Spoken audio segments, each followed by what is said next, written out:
নমস্কার, আমি স্বপন। নিউজ না ভারতে আপনাদের সকলকে স্বাগত।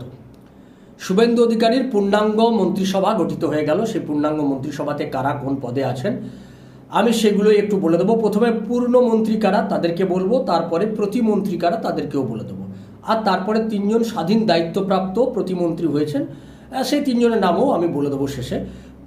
পূর্ণমন্ত্রী হচ্ছেন দীপক বর্মন, অর্থাৎ যারা ক্যাবিনেট মিনিস্টার, যারা শুভেন্দু অধিকারীর সঙ্গে সরকার কিভাবে পরিচালিত হবে, সরকার কোন কোন ব্যাপারে সিদ্ধান্ত নেবেন, সেই ডিসিশন মেকার যারা, তাদের নাম আমি প্রথমে পূর্ণমন্ত্রী। তারা থাকছেন দীপক বর্মন, তাপস রায়, শঙ্কর ঘোষ, মনোজ কুমার ওরাঁও, অর্জুন সিং, গৌরীশঙ্কর ঘোষ, জগন্নাথ চট্টোপাধ্যায়, স্বপন দাশগুপ্ত, কল্যাণ চক্রবর্তী, দুধকুমার মণ্ডল, অজয় পোদ্দার, অরূপ কুমার দাস, ডক্টর শারদ দত্ত মুখোপাধ্যায়। এরা হচ্ছেন ক্যাবিনেট মিনিস্ট্রি, অর্থাৎ শুভেন্দু অধিকারী সরকারের যে পলিসি ঠিক হবে তার সিদ্ধান্ত, তার ডিসিশন মেকিং যে বডি, সেই বডিতে এরা থাকছেন এই ক্যাবিনেট মিনিস্ট্রি। এরপর প্রতিমন্ত্রী কারা থাকছেন?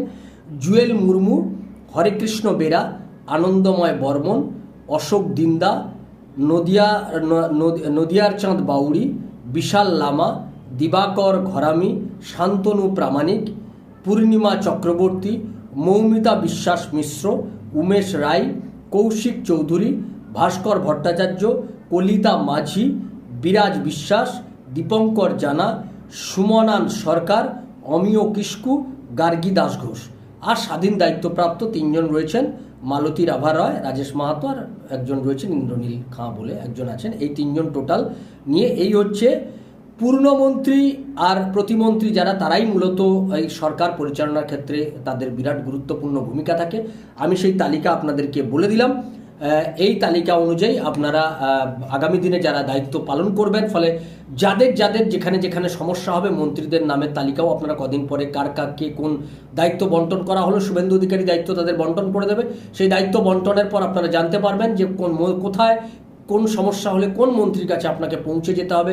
সেই মন্ত্রীর কাছে গিয়ে আপনার যে প্রয়োজন, আপনার যে বিষয়গুলো নিয়ে আপনার যদি কোনো অভিযোগ থাকে, আপনার যদি কোনো দাবি দেওয়া থাকে, তাহলে সেই মন্ত্রীর কাছে আপনাকে পৌঁছে যেতে হবে। সেই তালিকা হয়তো আগামী 2-1 দিনের মধ্যেই আমরা পেয়ে যাব, কে কোন দপ্তর পাচ্ছেন। দপ্তর বন্টন করবেন শুভেন্দু অধিকারী। দপ্তর বন্টনের পর আরও পরিষ্কার হয়ে যাবে মন্ত্রিসভার চিত্র। আমাদের সেদিকেই নজর থাকবে। আপনাদের নজর থাকুক নিউজ না ভারতের পর্দায়। নিউজ না ভারত আপনার কথা বলে। নমস্কার।